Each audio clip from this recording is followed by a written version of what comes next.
Assalamualaikum warahmatullahi wabarakatuh. Selamat siang, bagaimana kabarnya saudara? Semoga baik-baik saja ya. Kami dari kelompok 5 yang beranggotakan saya sendiri, Rizky Arya Ramadan, Sofia Fitrotus Zuhro, Sylvia Selagesi, Siti Serlinda, Tri Angeli, Sania Naharo, dan Yosia Wiraputra. Kali ini kami akan mempresentasikan materi yang ke-6, yaitu dengan judul mengetahui apa saja alat-alat humas. Kita akan bahas alat-alat humas mulai dari iklan, pameran, media internal, fotografi, serta pers. Dan masing-masing nanti akan dijelaskan oleh anggota kelompok kami. Sebelum kita membahas tentang alat-alat humas, terlebih dahulu kita akan membahas tentang definisi humas serta tugas dan fungsinya. Definisi humas menurut IPRA, International Public Relations Association, humas adalah fungsi manajemen dari ciri yang terencana dan berkelanjutan melalui organisasi dan lembaga swasta atau publik untuk memperoleh pengertian, simpati, dan dukungan dari mereka yang terkait. Menurut Frank Jeffkin, semua bentuk komunikasi yang terencana, baik itu ke dalam maupun keluar, antara suatu organisasi dengan semua kalayaknya dalam rangka mencapai tujuan spesifik yang berlandaskan saling pengertian.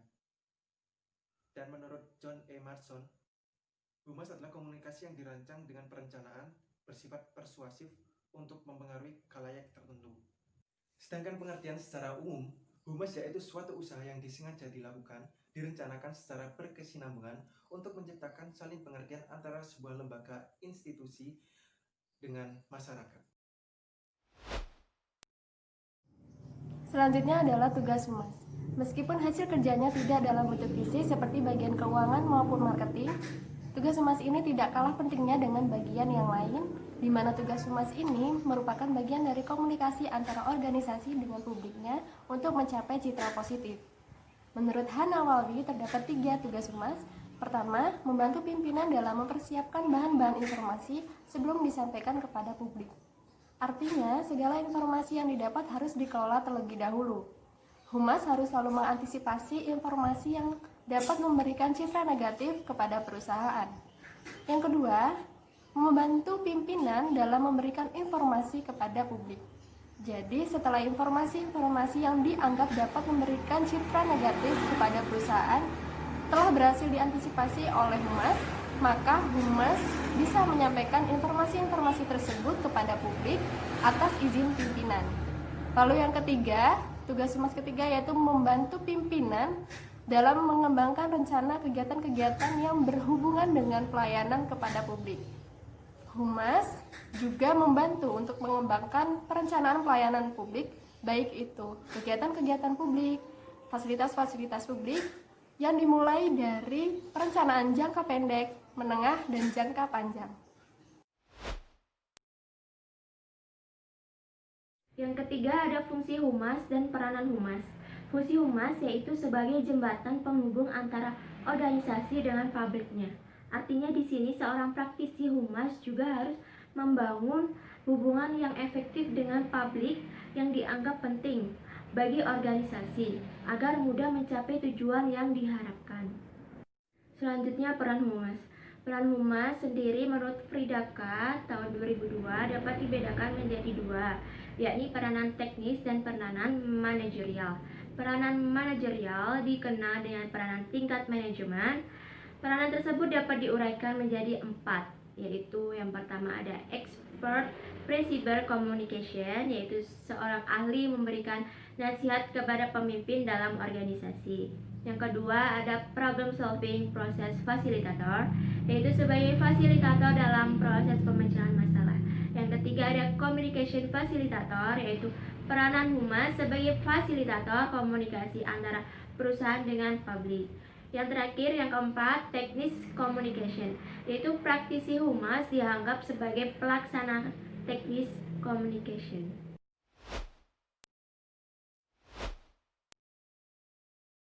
Selanjutnya ada media dan alat-alat humas. Yang pertama ada iklan. Iklan sebagai alat humas adalah dengan melihat pesan yang diiklankan. Ketika iklan membawa pesan yang berkaitan dengan perusahaan, maka saat itu iklan merupakan media humas. Menurut Renal Classic, ada 4 jenis iklan korporat.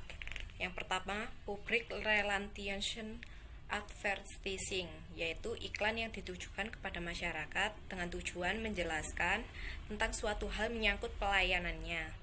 Misalnya pindah gedung, keterlambatan pelayanan, permintaan maaf, dan ucapan terima kasih. Yang kedua ada Institutional Advertising. Iklan jenis ini bertujuan untuk memperkuat image. Pesan-pesan yang disampaikan cenderung lebih filosofis. Misalnya tentang kontribusi perusahaan terhadap masyarakat, tentang keberhasilan perusahaan, visi misi perusahaan, pelayanan masyarakat, dan sebagainya. Dan yang ketiga, Corporate Identity in Advertising. Iklan jenis ini menampilkan beberapa identitas perusahaan yang terdiri dari grafik logo, warna identitas, nama perusahaan, dan desain fisik lainnya. Dan yang terakhir, keempat adalah Recruitment Advertising. Bentuk, ukuran, desain, penggunaan kata-kata, dan kejujuran menjadi pertimbangan tersendiri bagi masyarakat untuk menilai reputasi perusahaan.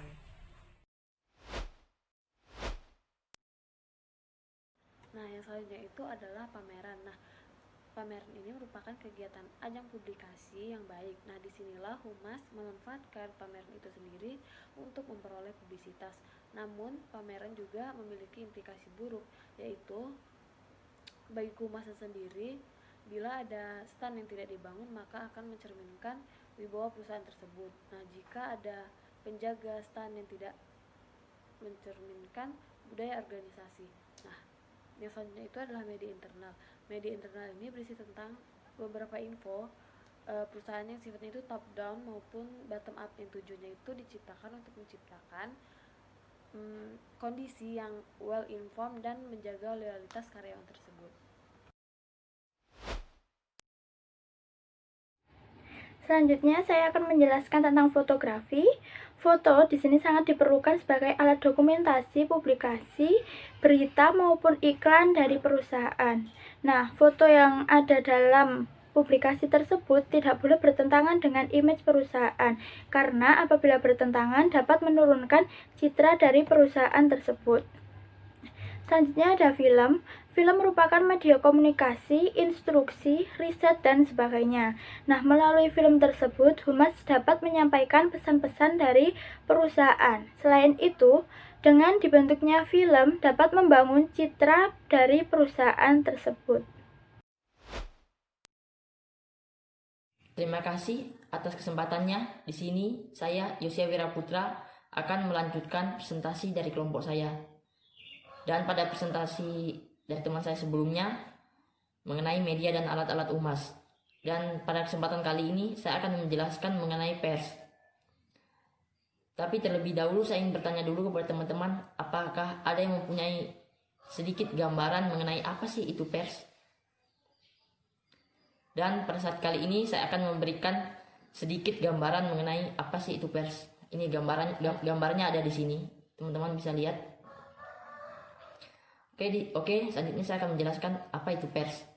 Pers adalah lembaga sosial dan wahana komunikasi massa yang melaksanakan kegiatan jurnalistik yang meliputi mencari, memperoleh, memiliki, menyimpan, mengolah, dan menyampaikan informasi baik dalam bentuk tulisan, suara, dan gambar, serta data dan grafik maupun dalam bentuk lainnya dengan menggunakan media cetak, media elektronik, dan sejenis saluran yang tersedia. Sampai sini mungkin teman-teman paham ya apa itu pers. Dan selanjutnya mungkin ada yang belum paham nih apa sih hubungan antara pers dan Humas. Di sini saya akan jelaskan mengenai hubungan pers dan Humas. Adalah suatu kegiatan khusus untuk melakukan komunikasi penyampaian pesan atau informasi tertentu mengenai aktivitas yang bersifat kelembagaan, perusahaan, hingga kegiatan bersifat individual lainnya yang perlu dipublikasikan melalui kerjasama dengan pihak pers atau media massa untuk membentuk citra dan opini masyarakat. Sekian dari kelompok kami, itu saja yang dapat kami sampaikan. Jika ada kata yang salah, mohon dimaafkan. Sekian dan terima kasih.